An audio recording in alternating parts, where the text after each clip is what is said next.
Hello? Can you hear me? Don't exit this room, okay? This isn't a mistake. This room isn't a mistake. I had to hide these logs away from the core gameplay files, in a place that only a beta tester would look, and in a place where the files could be protected. I just really hope that the next development team finds this before the game is released to the public. This game has some kind of malicious code in it that we haven't been able to fully contain or even understand for that matter. We're over budget and out of time. But that's not the reason that we're shutting down. Listen, I have to keep this short so the file size will be small enough to fly under the radar. There are more. They may not be in order. I saw it for the first time today. There was a character I couldn't make out who it was, standing at the end of the hall. I thought it was just bugged out, so I made a note of it and kept playing. But then it was looking in the window, and not like Chica or Bonnie would. It was like it was actually looking in the window, seeing what I was doing. I saw it for the first time today.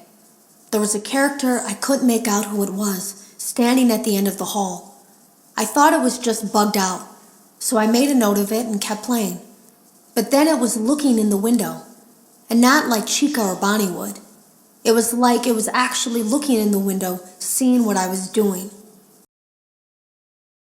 I heard a pretty heated conversation this morning between Dale, our manager, and someone else on the line. It really feels like this project is in trouble, in no small part because of the lawsuit, I'm sure. There has to be a lawsuit, there's no way there isn't. It happened in this building just a few doors down from me. I think it's made worse by the fact that Jeremy tried to tell us something was wrong. But as a dev team, we all just saw it as a challenge to find what the problem was and fix it. Who could have known that? I have to go. Have you ever heard of a guillotine paper slicer? It sounds made up, but it's an actual piece of office equipment. I didn't even know we had one in the supply room. I guess they're more common at businesses that do a lot of graphic design work. I remember seeing one when I was still in school, and even then, I knew how dangerous it looked. I was always afraid of losing a finger. That seems so silly now. Jeremy used to do design work. I guess that's how he knew it was there. The drawers have been emptied out.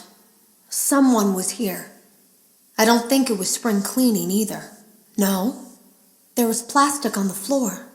Someone was definitely here during the night. It had to have been the client. I mean, they sent us that stuff in the first place with no explanation, told us to scan it, said it would expedite the process so we wouldn't need to program any pathfinding ourselves. It was a budget thing, I guess. It was just junk, circuit boards and things like that. Looked pretty old. Somehow, though, there was usable code on some of it. It seemed to take hold by itself. Things started changing. But then, he started appearing. At least that's what Jeremy said. I came in early that morning. No one else was there. At least that's what I thought. The supply room was lit. I didn't even notice Jeremy standing in the testing room as I walked past. The supply room was so bright, glowing from all the way down the hall. Jeremy complained of nightmares when he came in this morning. He wasn't talking about it like someone telling a friend about his dreams, though. He was pale. Looked like he hadn't eaten in days. He spent an hour talking in Dale's office, but it didn't look like he was given much sympathy. When he came out, he went directly back to the testing room. He doesn't even jump anymore. Nothing scares him. He just stands there like he's talking to someone. Sometimes he rocks from side to side. We were told to leave him alone. I knew I was in line to do the testing next. They'd been prepping me for it. I guess they knew that Jeremy would need to be replaced soon. You can always tell when a company is getting ready to fire someone. They start giving out written warnings for silly things, making sure to build a paper trail and make a case for a firing. Things that normally no one would care about suddenly become grave offenses, all worthy of being written and documented. I guess it works two ways, because it also encourages a person to quit rather than be scrutinized so heavily. I think Jeremy was too far gone to consider that option, though. The thing about it is that I don't think they were going to fire him because of anything he was doing wrong. They just knew he'd seen something. They needed to discredit him.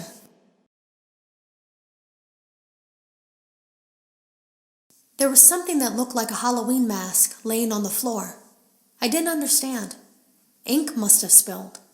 It was only then that I heard a shuffle from the testing room and realized Jeremy must be there. I went back and peered in the window. I couldn't see his face. He had the visor covering his head. He had ink spilled on himself as well. The front of his shirt looked black in the dark room. He turned his head in my direction, but I don't think he knew I was there. I was told I had 3 days to finish Jeremy's work, but I know it's just passing the time. They don't really expect me to do anything. It's just to keep up appearances until the buyout is complete. We have to look like we have things under control. There's another potential development studio that wants to pick up from here, but who knows what kind of lies they're being fed to convince them to do it.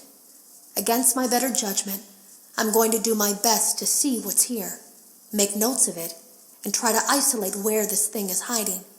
At least then the next person that tests this will have a chance of getting rid of it. Today was my last day of beta testing, and the anomaly that I've been seeing is nowhere to be found. But after inspecting some of the files, it seems that it's attached itself to these logs. My logs. That can't be an accident. So now I have to make a choice. Do I leave these logs here for you to find, or do I try to purge this thing myself by destroying the logs? I've chosen the latter. I can't delete them. By creating a protected area to store these logs apart from the game, I effectively gave this thing a safe place to hide itself. It's in here now. I may not be able to delete it, but I might be able to do something else now that it's attached itself. I have an idea. They lied to us. They lied to all of us. They told us that the whole point of this VR game was to undo the bad PR done by a rogue indie game developer who supposedly made up a bunch of crazy stories that tarnished the brand. But that's not true at all.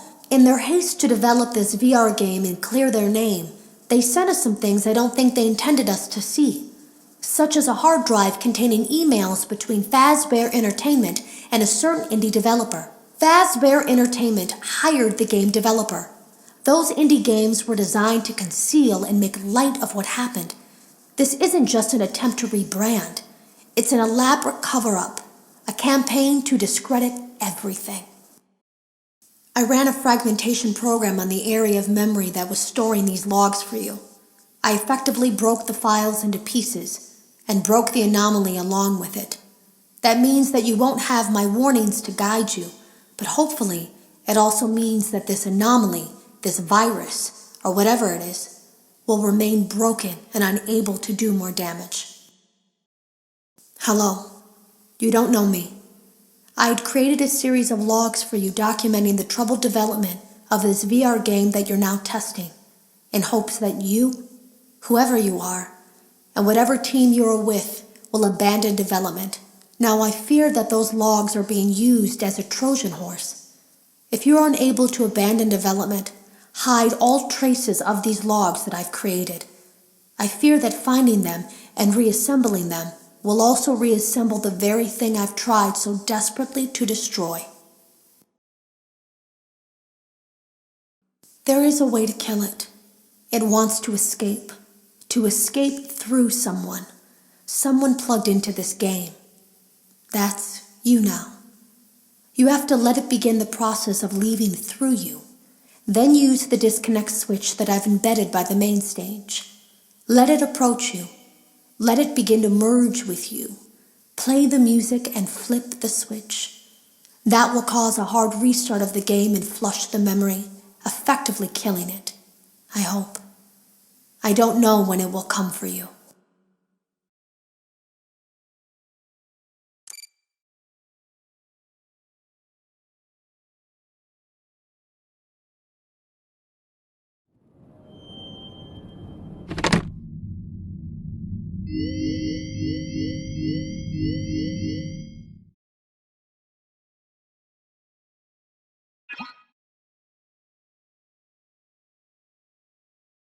Welcome back to Parts and